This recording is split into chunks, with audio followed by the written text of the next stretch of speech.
विभज्यवाद YouTube channel में आपका स्वागत है।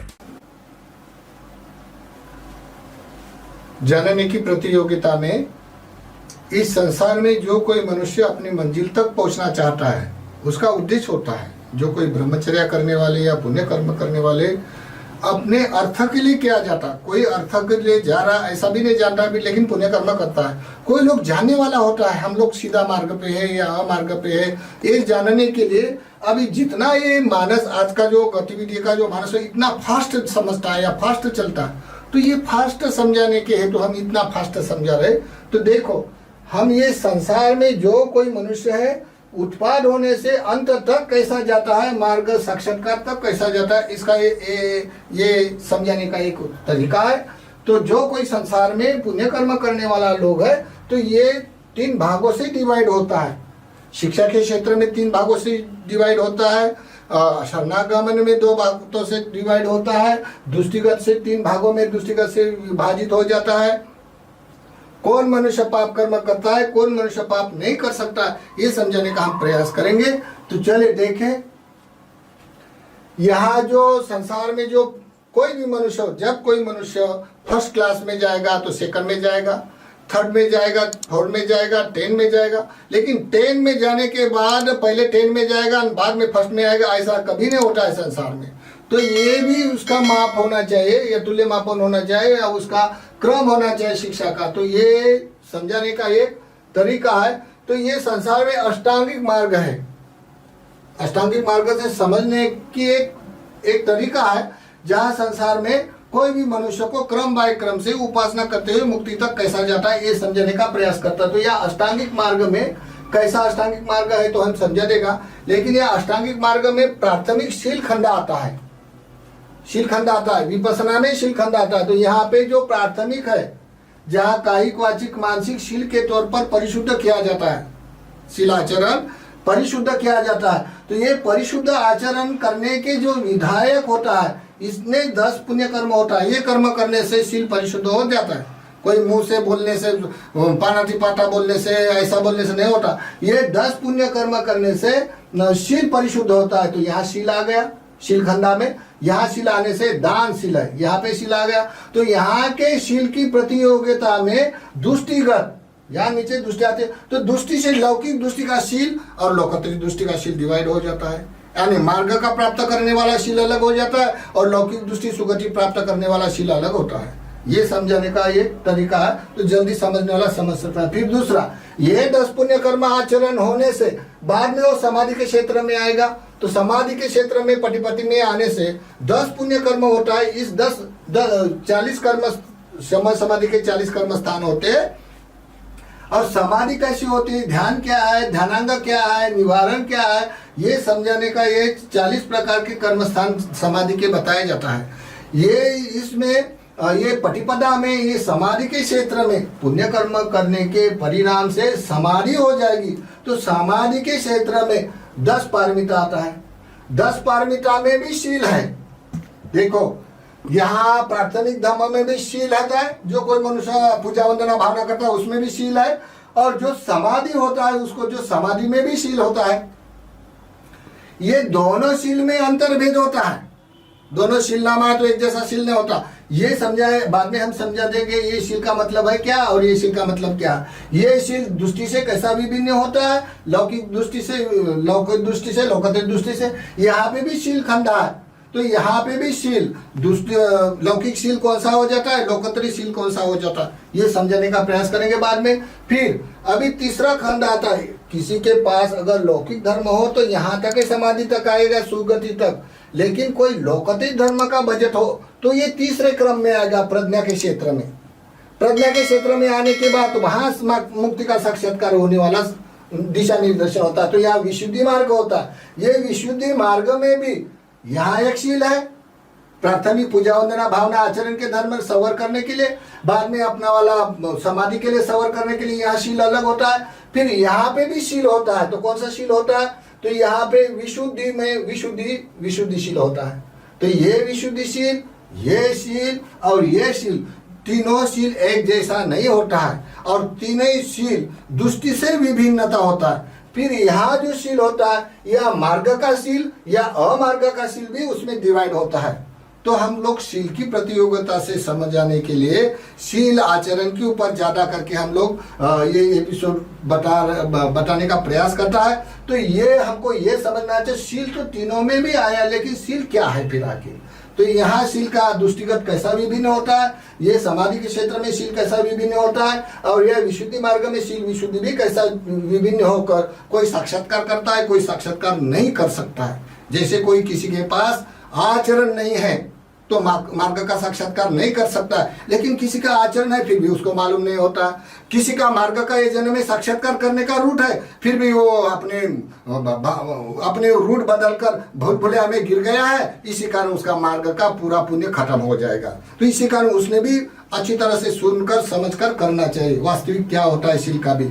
तो ये हम शील के बारे में बताएंगे। तो इतना बता रहे क्या, ये जो 3 क्रम है जाने का, कोई भी मनुष्य शील समाधि प्रज्ञा, यहाँ पहला प्रज्ञा होगा, बाद में शील होगा, बाद में, ऐसा कभी होता नहीं। ये मानसिक होता है, ये भी मानसिक होता है, ये भी मानसिक होता है, ये कायिक वाचिक होता है, ये मानसिक होता है। तो इसी कारण हम शील का, यहाँ आया शील, यहाँ भी शील है, यहाँ भी शील है, 3 के शील के प्रतियोगिता में समझाने का प्रयास करेंगे। फिर राजमार्ग का शील क्या होता है, भूल-भुलैया मार्ग का शील क्या होता है, ये समझाने का प्रयास करेंगे। तो चले आगे चल के हम लोग, जैसे ये तो पूरा लिखा हुआ बायोडाटा है, हम सिंपल भाषा से समझाने का प्रयास करेंगे।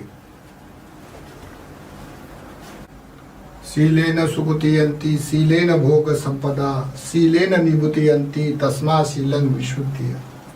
जैसा कोई पत्थर पर कमल नहीं फूलता है, ठीक इसी तरह कोई भी मार्ग और सुख शांति बिना पुण्य कर्म से, बिना आचरण से नहीं निर्माण कर सकता है। इस प्रतियोगिता में हमको ठीक से समझना है क्या कौन सा शील कहाँ पे सीधा राजमार्ग से जाता है, मार्ग का साक्षात्कार के लिए जाता है, और कौन शील समझो हमारा सुगति तक जाता है, कैसा डिवाइड होता है, ये समझाने का हमने पहले तो अष्टांगिक मार्ग का प्रोग्राम नैतिक व्यवस्था का बता दिया क्या 3 रूप में कैसा क्रम बाय क्रम से आता है। अभी थोड़ा स्पष्ट करने के लिए, जैसे चेतना 3 भागों में बढ़ जाता है कोई भी मनुष्य, जैसे नियत, तो नियत किसी की अलोभ है, अद्वेषी है, अमोही है, इसी कारण ये धर्म में पुण्य कर्म करने वाला इस संसार का लोग होता है। ये संसार के लोगों में दृष्टि से 2 हो जाता है, एक लौकिक धर्म दृष्टि वाला, जैसा पूर्वान कल्पित शास्त्र यानी संसार कोई तभी निर्माण करने वाला है ऐसा बोलकर पुण्य कर्म करता है, या कोई 44 प्रकार के अपराध कल्पित आत्मा कोई है ये संसार को चलाने वाला, ऐसा बोलकर वो पूजा वंदना भावना करता है, समाधि करता है, ये ग्रुप होता है। दूसरा लोकोचित धर्म से चित्त चेतसिक रूप और निब्बानी माइंड एंड मैटर को सत्य समुदाय को यथार्थ जानते हुए पुण्य कर्म करता है, ये साइंटिस्टिक धर्म होता है। तो यहाँ पे भी वो दृष्टि से विभाजित हो गया कुशल होने के बाद। जब अकुशल चेतना है किसी की तो उसकी दृष्टि क्या होती है तो पहले समझाएगा।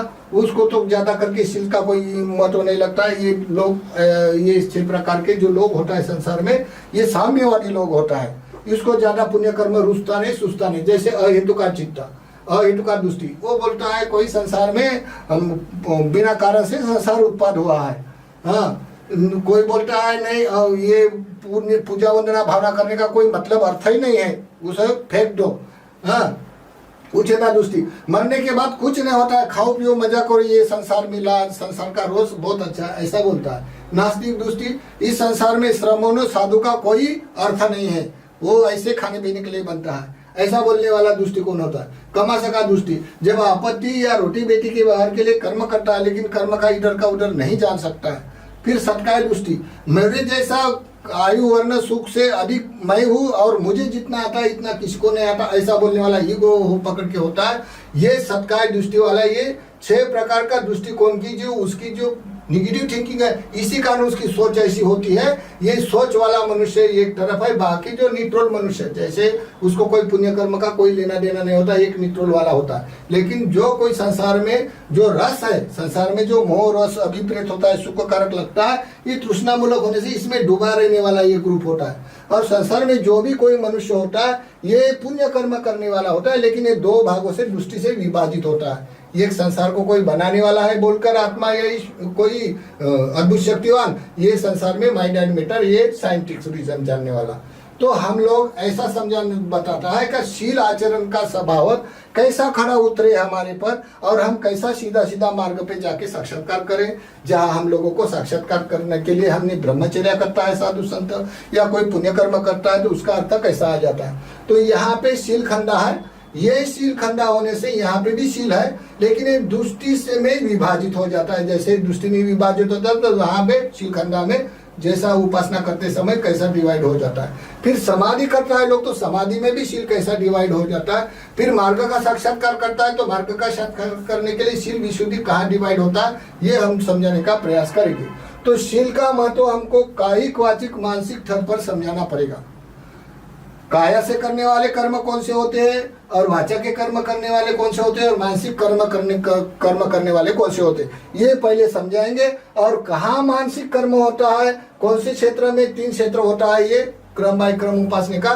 तो कौन से क्षेत्र में मानसिक स्तर होता है, मानसिक शील होता है, कौन से स्तर में कायिक वाचिक शील होता है, और कौन से क्षेत्र में इंद्रिय सवरशील होता है, तो समझाने का प्रयास करेगा।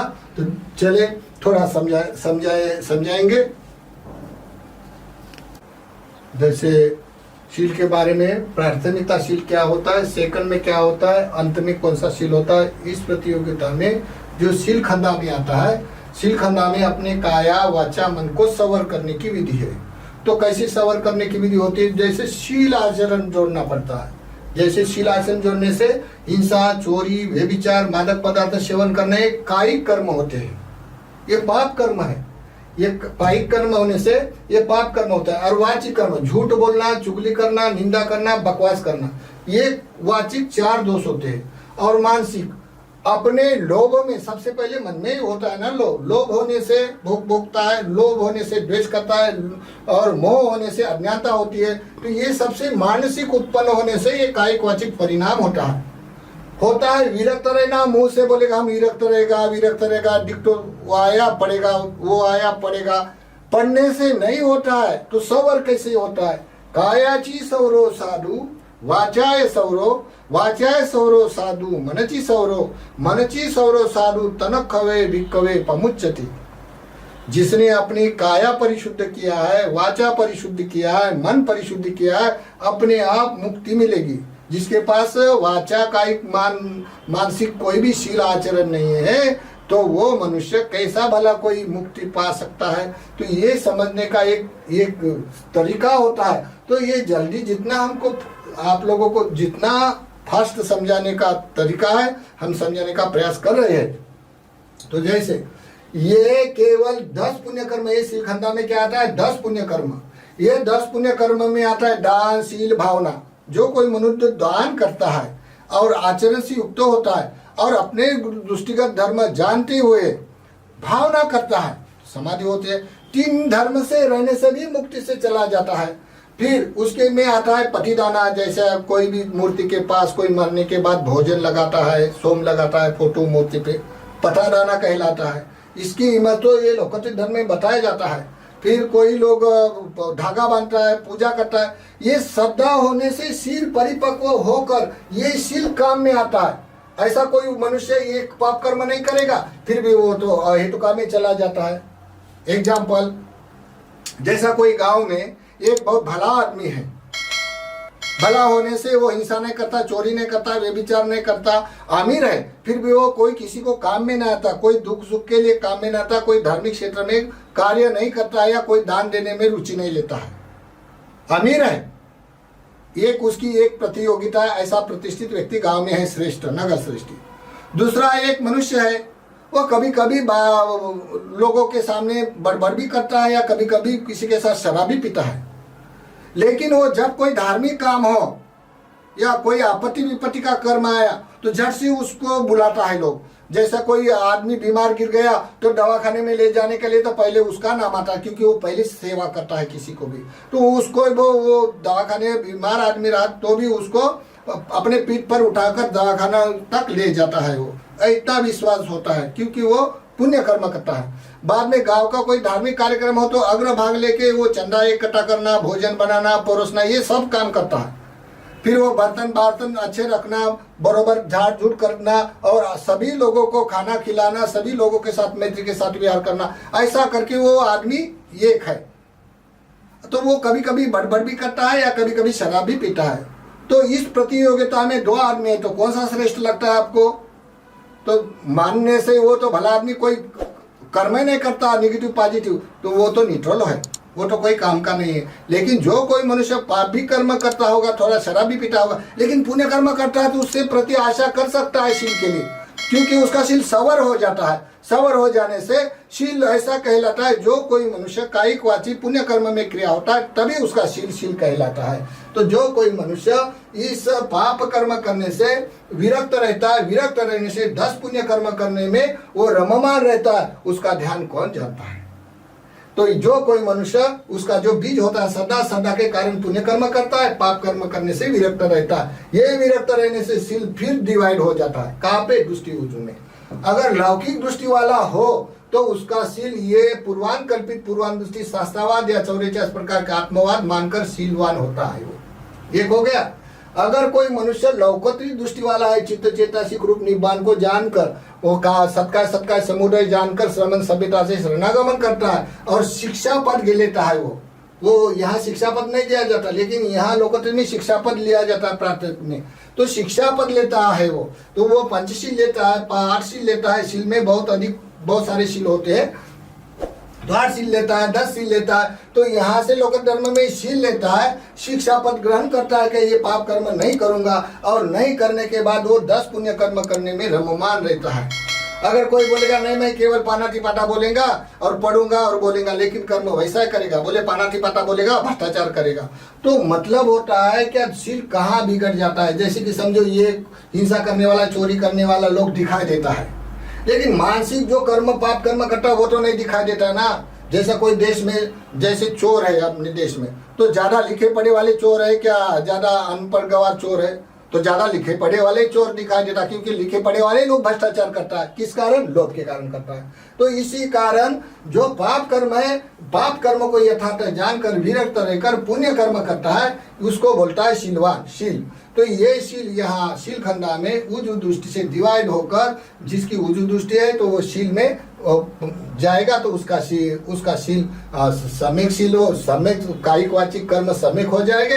अगर उसकी लौकिक दृष्टि हो तो उसका कायिक वाचिक लौकिक दृष्टि के हो जाएंगे। इसके कारण वो ये लौकिक दृष्टि वाला सुगति तक जा सकता है, लेकिन ये मार्ग लोकंत्री वाला मार्ग तक जा सकता है। तो इसी कारण हम लोगों को यहाँ शील खंडा में बोलने वाला शील यहाँ पे समझा दिया है। ज्यादा वीडियो बड़ा ना हो जाए इसलिए हम लोग संक्षिप्त में बताया। अगर शील खंडा में बताया जाए तो बहुत सारा अधिक शील होता है। ठीक, यहाँ का शील हो गया।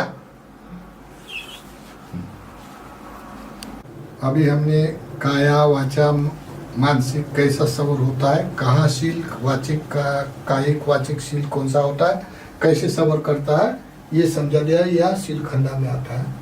जो कोई शील खंडा में 10 पुण्य कर्म करेगा, फिर भी उसको अगर मार्ग चाहिए, अगर विपස්සना मार्ग की बात करेगा, तो जिसके पास पुण्य कर्म है, पुण्य कर्म तो होने के बाद भी जिसके पास दृष्टि है, अगर उसकी दृष्टि सम्यक दृष्टि है, लौकिक दृष्टि को यथार्थ जानते हुए उसके जो कर्म करने वाले जो शीलवत परमार्थ के कर्म होते हैं उसको पूरा त्याग देता है, और ये लौकिक धर्म के श्रमण सभ्यता को स्वीकार करते हुए 3 रत्न शरण का अनुगमन करता है। इसी कारण उसकी यहाँ उजू दृष्टि हो जाता है। बिना कारण से मैं मार्ग फल प्राप्त करता हूँ, मैं ऐसा करता हूँ, ऐसा नहीं होता है। जहाँ लौकिक दृष्टि का नॉलेज होने से ये पूर्वान कल्पित शास्त्रवाद कोई तो भी संसार बनाने वाला है, या अपरान कल्पित कोई तो भी आत्मा बनाने वाले जो सिद्धांत है, ये सिद्धांत विपස්සना करने के लिए खड़े नहीं उतरते। तो इसी कारण वो जो भी जिस घर परिवार में उसके पुण्य कर्म करता होगा, रोटी बेटी के धार्मिक, फिर भी उसको त्यागना पड़ता है। वो बंड करके वो बोधि के लिए वो चित्त चेताष्टमी आएगा, और आने के बाद वो श्रमण सभ्यता में, यहाँ जो श्रमण सभ्यता होती है चित्त चेताष्टिक वाली लौकिक में, श्रमण सभ्यता से पूजा वंदना भावना जन्म मरण के संस्कार करेगा। तभी ये शील खंडा में उसकी दृष्टि उजू कहलाएगी। दृष्टि एक कोई भी अपनी घर की मूली नहीं होती, वो लगाने मूली लगा दिया, ऐसा नहीं। दृष्टि एक मानसिक का एक नेचर है। तो जहां दृष्टि अगर लौकिक दृष्टि होगी तो ये लौकिक दृष्टि का बजट उसका खत्म होता है। उसके रोटी बेटी के नाट्यगण के सभी जो कर्म होते हैं प्राथमिक पुण्य कर्म, वो शीलवत परमार्थ के कर्म त्याग कर वो लोकत्र के साथ श्रमणों के साथ पुण्य कर्म करके अपनी वाली कमाया हुआ धन पूरा संघ को दान देगा। बुद्ध विहारे बांधकर भिक्षु संघ को दान देगा। भिक्षु संघ को 4 निसर का दान देकर अपना पुण्य संचित करता है। तब कहलाएगा यहाँ शील खंडा में उसकी दृष्टि उजू है, उसको अलौकिक दृष्टि का अनुबोध है, ऐसा जान सकता है। तो शील भी रहने से भी कोई बात नहीं, पहला शील होना चाहिए, बाद में दूसरा दृष्टि होना चाहिए। जब दृष्टिगत शील होता है तो आगे चल के ये समाधि के क्षेत्र में ये शील के प्रभाव में आएगा। देखो अब ये समाधि खंड है, जो कोई पुण्य कर्म करेगा तो अपने आप घर बैठे समाधि होती है, उसको कोई प्रयास नहीं करना पड़ता है। आजकल लोग क्या बोलता है, समझ समाधि करेगा, करो आनापान कर। आनापान करने से वेदन का उपशमन हो जाता है, बड़ा अच्छा लगता है, तो उसको समझ समाधि कहलाता है। ये समझ समाधि नहीं, जो कोई मनुष्य कायिक वाचिक मानसिक श्रद्धा युक्त चित्त से समर्पण भाव से विश्वास करके पुण्य कर्म करता है, उसका परिणाम समाधि अपने आप फीलिंग उत्पन्न भावित होता है। ये रिजम है। लेकिन कोई कोई लोग बोलता है आनापान करो समाधि होते, ये अपना अपना जिसका हाथ में डंडा उसकी बहस होती है, बोलने वाले सुनने वाले ऐसे होने से करता है। तो ठीक है, तो ये शील खंडा में दृष्टि होने से यहाँ दृष्टिगत धर्म में भी डिवाइड होगा, और ये कायिक वाचिक को सवर करते वक्त यहाँ सवर काया और वाचा होगा। जैसे गुड़ के पे हाथ टेक कर बैठना, जैसे अपना वस्तु दान देना, वाणी से पठन पाठन करना, सूत्र पाठ करना, ये सभी होता है इस 10 पुण्य कर्म में। जो कोई लौकिक वाला होता है तो वेद पढ़ेगा या पूजा वंदना आराधना करेगा। अगर वो लौकिक दृष्टि वाला है तो बहुत सूत्र पाठ करेगा और श्रमणों के साथ पुण्य कर्म करेगा। श्रमणों उसका बच्चे से भी ज्यादा श्रमणों पर श्रद्धा करता है, तब समझना पड़ता है उसकी उजू दृष्टि है। ठीक, फिर ये बजट शील खंड का होने के बाद अभी समाधि खंड में उत्तर उन्नति हो जाएगी। तो समाधि खंड में भी शील आता है। तो समाधि खंड में 10 पारमिता में जो प्रज्ञा होता है, देखा प्रज्ञा 10 पारमिता यहाँ आता है। 10 पारमिता, 10 उपपारमिता, 10 परमत्त पारमिता, ऐसे 30 पारमिता हो जाता है। जिस कोई आदमी की 30 पारमिता परिपूर्ण हो जाता तब कोई मार्ग में आता है। कोई ऐसे मुझसे बोलेगा हमने साक्षात्कार किया है, मार्ग मिल गया, ये बातें चलती है कि संसार जैसा चलता है वैसे लोग बोलता है, लेकिन जानने वाला भी कोई लोग होता है। तो यहाँ समाधि खंड में अभी यहाँ कायिक वाचिक तो सवर होगा, यहाँ मन सवर होगा, मानसिक चेतनाशील होगी। ये चेतनाशील है। ये शील का ब्यौरा पूरा विशुद्धि मार्ग में दिखाई देगा। एक शील खंडा बहुत बड़ा सब्जेक्ट है और इसमें बहुत बड़े समझाने का तरीका बताया, कथा कहानियां उपमा देकर बता कर बताया है। साधारण आदमी को ये नहीं समझता, उसकी शब्द जो विज्ञप्ति के जो लिखे हुए हैं जो समझने वाले हरंत लोगों ने बताया है, ये समझना बड़ा दुर्लभ होता है उसका शब्द। लेकिन ये मानसिक चेतनाशील में आता है, ये कायिकवाची शील में आता है, ये मानसिक शील में आता है। तो इसका थोड़ा ब्यौरा हम समझा देगा। ये समाधि खंड में आता है। जैसे ध्यान करते करते उसका वाला मानस सवर होता है, और कायिकवाची सवर करने के लिए पूजा वंदना भावना करने के लिए काया वाचा सवर होता है। ये सिस्टम जल्दी से जल्दी ख्याल आया तो हम विपස්සना के शील आचरण की तरफ चला जाएगा। तो अभी ये समाधि खंड में अपनी चेतनाशील कौन कौन से होते हैं? तो पहले ये एक शील होता है। एक शील का मतलब अपने में कोई भी हेतु उत्पन्न करते समय उसका नॉलेज होना। नॉलेज होते समय पाप कर्म नहीं आना चाहिए, पुण्य कर्म ही आना चाहिए, ऐसा प्रयास करना। तो हो गया एक शील। कोई बोलेगा नहीं हेतु ही आना नहीं उत्पन्न, कोई मन को भटकना है नहीं, ऐसा नहीं होता है। मन तो निगेटिव बाजी में होता है, लेकिन जानना, पसना, देखने से ये हमारा कुशल मनसिकार है या धातु सो अमनसिकार है, ऐसा जानकर उसको समझना पड़ता है, तब कोई विपස්සना तक चला जाता है। तो एक शील अन्य शील का खंडन नहीं करना, उसका स्वभाव एक शील में आता है। 2 शील, चारित्रशील और वारित्रशील, 2 शील है। जब चारित्रशील कहेगा तो चारित्रशील यहाँ श्रमणों से शिक्षापद ग्रहण करता है। लोकत्रिक धर्म में पानातिपाता वीरमणि भिक्षु शील देगा या श्रमण उसको शील देगा, तो उपासक उसका शील ग्रहण करता है। हिंसा नहीं करना, चोरी नहीं करना, व्यभिचार नहीं करना, झूठ नहीं बोलना, ये पाली से शील ग्रहण करेगा और शील का पालन करेगा। शील का पालन करने से उसका चारित्र संपन्न हो जाता है। क्योंकि वो जानबूझकर विरक्त रहता है। किस कारण विरक्त रहना पड़ता है? क्योंकि हम जो पाप पुण्य कर्म करते थे अपने स्वयंभूत होते अपने मानसिकता से, निगेटिव पॉजिटिव से। ये धर्म का सिद्धांत। ऐसा जानते हो, पाप कर्म करने के लिए भय खाना, पाप कर्म करने के लिए लज्जा करना, ये चारित्रशील में आ जाता है। क्योंकि वो शिक्षा प्रदान करता है। मन में पाप कर्म क्यों उत्पन्न होता है ये जान सकता है, क्योंकि यहाँ बताया जाता है लोकोत्तर धर्म है। फिर वारित्रशील क्या है? जो वारित्रशील जैसे पूर्वानुकल्पित यानी कोई तो भी संसार निर्माण करने वाला है या संसार में कोई आत्मा नाम की वस्तु संचालन करने वाली है, ऐसा जानकर जो कोई मनुष्य शीलवान होता है, बहुत जपी तपी शीलवान होते, इतना त्यागी होते हैं, न जाने कैसा कैसा पीड़ा देता है अपने काया को, इतना दंडित करता है, फिर भी उसका वारित्रशील यानी वो बेकार में जाता है। शील क्यों जाता है? क्योंकि उसमें मार्ग नहीं है ना, यहाँ मुक्ति का मार्ग नहीं, अष्टांगिक मार्ग नहीं है। मार्ग नहीं होने के कारण वहां का शील कितना भी शील हो तो वो मुक्ति के लिए शील काम नहीं आता। तो शील क्या करेगा? वो शील सुगति में, आठ ध्यान में, रूप लोक में उत्पन्न होने के लिए काम आएगा। लेकिन वो मानसिक शील में भी और बहुत बड़ा बाधा होता है। जैसा वो काया को दंडित करेगा तो काय कलेश बनने से आत्म कलेश में जाएगा, आत्म कलेश में जाने का तो दुर्गति में जाता है। तो इसी कारण ये चारित्रशील है, वारित्रशील है। दूसरा आरतिशील, विरतिशील। आरतिशील यानी अरत रहना, काय के लिए? जो काया के कर्म करने वाले, वाचा के पाप कर्म करने वाले, उसके लिए अरत रहना, कायिक वाचिक अरत रहना। और विरत कहाँ से रहना? जैसे मन में उत्पन्न हो गया तो वैसे ही विरक्त रहना। अभी ये शील अरत रहना बोले तो कोई लोग तो शिक्षापद ग्रहण करते हुए अरत रह सकता है, और विरत रहना जैसे कोई ये पूर्वानुकल्पित, पूर्वानुदृष्टिक वाले, अपरानुकल्पित वाले 18 प्रकार 24 प्रकार के जो लौकिक धर्म का है, अगर उस मत वाले को कोई पूछते हम लोग तो आपके गुरु आचार्य जैसे मन में कोई भी स्वभाव पाप कर्म उत्पन्न होता है, सबके उत्पन्न होना संभव है, ये तो दूसरे को नहीं दिखाई देता, लेकिन मन में उत्पन्न होता है। तब मन में उत्पन्न होने के बाद तुम्हारे आचार्य उपाध्याय इसके क्या कारण हेतु बतलाते हैं। ऐसा बोलने से उसको नहीं बताया जाता है। क्यों? कि कोई तो भी संसार बनाने वाला है तो पाप कौन कर्म करता है?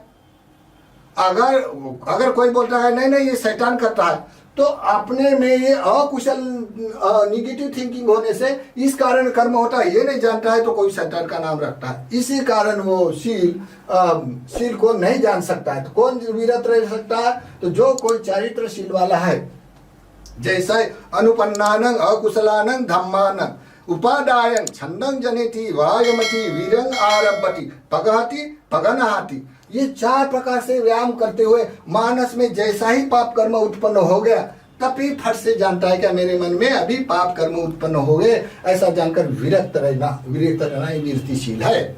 फिर 3 प्रकार के शील, ये 2 प्रकार शील में आता है। 3 प्रकार के शील कौन से? आत्म अधिपतिशील।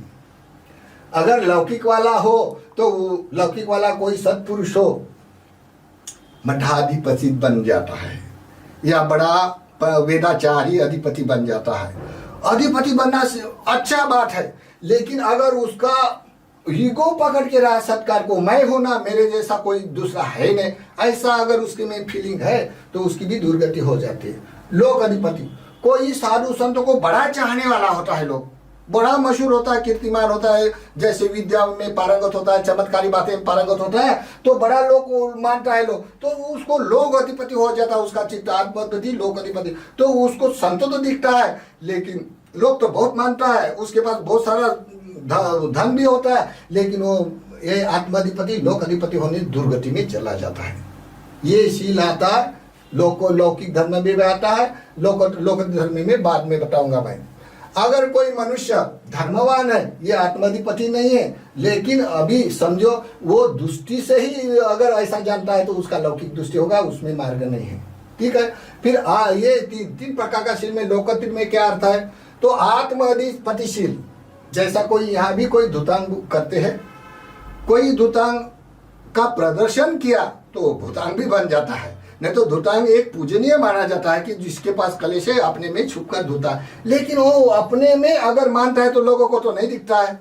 तो दुटांग में या कोई अपने जैसे यहाँ लोकति धर्म में कोई भी वस्तु अकेले भिक्षु को संग्रहित करना नहीं होता संग सामग्री को, फिर भी वो अपने में करेगा क्योंकि आत्माधिपति शील उसका खंडन हो जाता है। फिर लोक अधिपति, यहाँ पे बहुत श्रुत हो जाने के बाद लोग बड़े चाहने वाले होते तो उसके लोग भावित हो जाता है, इसी कारण उसके अंदर फीलिंग आ जाता है लोक अधिपति की, तो उसका शील भी लोक अधिपति में चला जाता है, मार्ग उसका दूर हो जाता है, मार्ग दूर हो जाता है। फिर तीसरा धम्माधिपति होता है। धम्माधिपति यानी वो लोक व्यवहार में कितना भी वस्तु संग्रह तो कोई भी पर्सन नहीं करने देता है, या वो अकेले में वस्तु संग्रह नहीं करता, लेकिन संघ की सेवा करता है, संघ की सेवा करता है, संघ के वचन यथार्थ मार्ग पर आरूढ़ रहता है, और संघ जहाँ बिगड़ जाता है, संघ भेद होते हैं, उसको संगठित करने के लिए ही रात दिन प्रयास करता है। तो ये धम्माधिपति, ये उसका लोकत्री में अच्छा शील बनाया जाता है। ठीक, ये 3 शील हो गए। फिर बाद में ये फिर आता है निर्वेदाशील। निर्वेदाशील यानी वेदना का उपशमन होके वेदन खत्म हुआ ऐसा जानना, निर्वेदाशील। वैसा है जो कोई मनुष्य विपसना उसका वाला अमार्ग में जाता है, अमार्ग में जाके उसका बड़ा शील भी होता है, तो निर्वेदाशील में उसका उद्योग बन जाता है, केवल वही करता है, इसका मार्ग ब्लॉक हो जाता है। फिर प्राकृतिशील। प्राकृतिशील यानी जैसे कि कुरुक्षेत्र के जो लोग हैं प्राकृतिशीलवान उत्पन्न होता है, जैसे कोई अपने आप ही बहुत पुण्यवान उत्पन्न होता, कभी पाप नहीं कर्म करता, तो प्राकृतिशील में होता है। तो ज्यादा करके लोग कुरु लोग उस टाइम में 2500 पहले जो लोग प्राकृतिशील में राजधर्म में कुरुक्षेत्र के थे लोग थे, वहां तब लोकधर्मी सभ्यता थी, वहां लोकधर्मी धर्म की राजधर्म था। फिर स्थिति भाग्यशील। स्थिति भाग्यशील जैसे कोई मनुष्य हो, ब्रह्मचारी करने वाला कोई साधु पुरुष हो, वो कोई स्त्री को स्पर्श नहीं कर सकता क्योंकि वो ब्रह्मचर्य करता है, लेकिन अगर कोई स्त्री कुएं में गिर गई तो साधु होने के बाद निकालना जरूरी है। जैसा कोई भिक्षु उसका सवरशील होने से स्पर्श नहीं करता है, उसका वाला भी नहीं होता है, फिर भी कोई उपासिका अगर कुएं में गिर गई तो उसको निकालने का स्थिति भाग्यशील होता है। स्थिति भाग्य होने से उसको दोष नहीं लगता। जैसा कोई यहाँ लोकति धर्म में नियोजित खाना टाइम पे खाना पड़ता है 12 से पहले। अगर कोई उपासक आ रहा है और बाढ़ आ गई, वहां लटक गया, 12 के ज्यादा हो गया, 12 से ज्यादा इतने बाढ़ में वो चला आने के बाद वो बोलता बजे 12 बजे अभी हम खाना नहीं खाएंगे, तो जो बाढ़ में आई, जो उसकी बाढ़ से आया उतना धूप धाप कर, तो उसकी चेतना कितनी पवित्र है, उसको रक्षा न करते हुए बोलता हम नहीं खाएगा, तो ऐसा करके झटक देने से उसका स्थिति भाग्यशील भी होता है। जैसे कोई संगदाना होने से, कठिन चिवरा होने से, भिक्षु को देर से खाने से कोई उपासक को फर्क नहीं गिरता, लेकिन कोई क्या बोलता है नहीं ऐसा नहीं करना, भूखा रहना, तो ये स्थिति भाग्यशील नहीं जान सकता, ये मूढ़ी हो जाता है, तो ये आत्मदीपेश में चला जाता है। फिर और भाग्यशील जो कोई मनुष्य सोटापन्न का साक्षात्कार हो गया, तो सिल्वर परमार्श के जितने भी शील होते हैं या विचिकित्सा के शील होते हैं, ये सत्कार को पकड़ने वाला शील होता है, ये नरम हो जाता है और भाग्य धर्म के पार हो जाने से। जैसा कोई थोड़ा भी मानसिक लेवल पे पाप कर्म उत्पन्न होता है, फिर भी उसका रेती में लकीर डाली वैसे लकीर मिट जाता है, ऐसा मिट जाता है। पानी पे लकीर मारी तो वैसा लकीर तुरंत मिट जाता है, ऐसा करके उसकी चेतना में और भाग्य धर्म का शील होता है। फिर 5 शील का में आता पर्यंत परिशुद्धशील, ये आता है लोकत्री धर्म में, यानी वो पर्यंत परिशुद्ध। जैसा अभी पातिमोक्ष यहाँ अभी के काल में तो 15 दिन से 15 दिन करता है, कोई काल में तो 13 साल से बाद होता है, कोई बुद्ध के काल में, जहाँ कोई अंतराकल्प में आता है तब। तो पर्यंत परिशुद्धशील, कोई बोलता है अभी उसने पातिमोक्ष किया तो अगले पातिमोक्ष तक अपना शील खंडन नहीं होने देता, तो ये पर्यंत परिपूर्ण शीलवान होता है।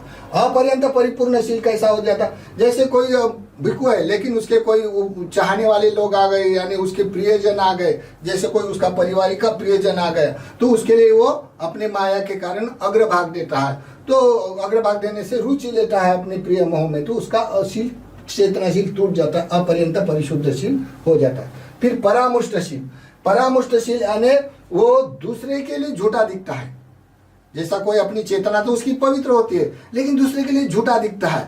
जैसे कोई भिक्षु देर से खा सकता है बीमार होने से, लेकिन कोई आएगा तो बोलेगा ये दूषित भंते जी कभी भी खाता है, लेकिन ये नहीं जानता है कि वो बीमार है करके, तो उसका शील तो परिशुद्ध है लेकिन दूसरे के लिए झूठा गिरता है, तो ये परामुष्टशील। फिर अपरामुष्टशील, जैसे कि समझो कोई अपने में छुप कर पाप कर्म करता है पराजित का, पाप कर्म करता है, लेकिन वो दूसरे लोग बहुत पवित्र मानता है। जो छुप कर पाप कर्म करने वाला है वो अपने छुप कर तो करता है, चाहे कायिक वाचिक हो या मानसिक हो, लेकिन दूसरे को बड़ा पवित्र दिखता है। तो ये अपरामुष्टशील होता है, दूसरे के लिए झूठा नहीं गिरता है, अपने लिए झूठा, अपने अंदर झूठा होता है। तो परिपूर्ण परिशुद्ध उपेक्षाशील ये सम्यक समुदय यानी सुपर साइन मास्टर का हो जाता है, जिसने ये धर्म खोजा है। तो ये जो शील है ये चेतनाशील है। ये समझो यहाँ वजूद दृष्टि होने से ये शील यहाँ विभाग में मानसिक को सवर होने के लिए 10 पारमिता में शील में आता है। जब यहाँ वजूद दृष्टि हो तो 10 पारमिता में प्रज्ञा होना चाहिए। अगर प्रज्ञा हो तो विपස්සना के सेक्टर में जाएगा। यहाँ कितना भी शीलवान हो फिर भी लौकिक होगा तो वहाँ विपස්සना नहीं कर सकता है। ये तो पाप कर्म करने वाला विपස්සना नहीं कर सकता है, क्योंकि वो तो उच्छेदवादी है, हेतु का दृष्टि है, काया को सवर लगता है, काया को सुख लगता है, इसलिए विपස්සना करता है वेदना का खेल। लेकिन उसको तो मार्ग फल प्राप्त नहीं कर सकता है, क्योंकि उसके पास श्रद्धा ही नहीं है। ये 6 प्रकार के दृष्टि वाला लोग, अकन्या दृष्टि, नास्तिक दृष्टि, सत्कार दृष्टि, ये लोग तो विपස්සना तक नहीं जा सकता या कर ही नहीं सकता। ये लोग विपස්සना जो शास्त्रवाद है या पूर्वांकल्पी 18 प्रकार के, अपरांकल्पी 14 प्रकार, ये वाद का लोग पुण्य तो कर्म करता है, लेकिन दृष्टि लौकिक होने से वो भी विपස්සना तक नहीं जा सकता है। ये हो गया। बाद में यहाँ समाधि के क्षेत्र में जिसकी लौकिक दृष्टि है तो लौकिक समाधि होगी, अगर जिसकी उजू दृष्टि है, सम्यक दृष्टि है, तो यहाँ सम्यक समाधि होगी। सम्यक समाधि होने से ये चेतना से मानसिक उसका सवर हो जाता है, चेतनाशील से, इतने बड़े परिशुद्ध से शील से हो जाता, क्योंकि यहाँ 10 पारमिता हो जाता। 10 पारमिता में प्रज्ञा होने से ये प्रज्ञा भी ये क्षेत्र में चली जाएगी। प्रज्ञा के क्षेत्र में, प्रज्ञा के क्षेत्र में जाने के बाद अभी यहाँ तो काया वाचा सवर हो गया, अभी यहाँ मन सवर हो गया। तो ये प्रज्ञा का क्षेत्र में क्या सवर होता है तो हम थोड़ा देखकर समझाने का, ये जो छोटा छोटा मैंने शब्द बताया है परिपूर्ण शब्द नहीं है, क्योंकि हमको जल्दी बताना है ना। अगर बताया जाए तो शिलखंड एक बहुत बड़ा सब्जेक्ट है, उसके एक विषय के बहुत सारे उपमा देकर बहुत बड़ा सब्जेक्ट बनता है, लेकिन हम फास्ट समझाने का प्रयास कर रहे हैं। तो ये चारित्रशील है, ये कायिकवाचिक शील है, कायिकवाचिक शील है, ये मानसिक शील है। यहाँ लोकोत्तरी शील कैसा डिवाइड हो जाता है, यहाँ 10 पारमिता में जिसकी लौकिक समाधि है तो ये उसकी चेतना विपස්සना तक नहीं जा सकती है। जिसकी चेतना लौकिक है तो वो मनुष्य सुगति तक चला जाएगा। जिसकी चेतना लोकोत्तरी धर्म में श्रद्धा है 3 शरण पे, और वो भिक्षु श्रमण सभ्यता पे कायिक सभी शादी ब्याह के सभी घर के परिवार जन्म मरण के संस्कार करता है, तो उसकी उजू दृष्टि होने से यहाँ प्रज्ञा का क्षेत्र में निष्क्रमता करेगा। यहाँ क्या करेगा, निष्क्रमता आ जाएगी। निष्क्रमता करने के बाद वो आगे प्रज्ञा के क्षेत्र में यानी मुक्ति के क्षेत्र में, विपन्ना के क्षेत्र में आके उसका शील सवर होते होते यहाँ आएगा। तो यहाँ आने का कैसा कैसा शील होता है तो आगे चल के हम समझने का प्रयास करेंगे।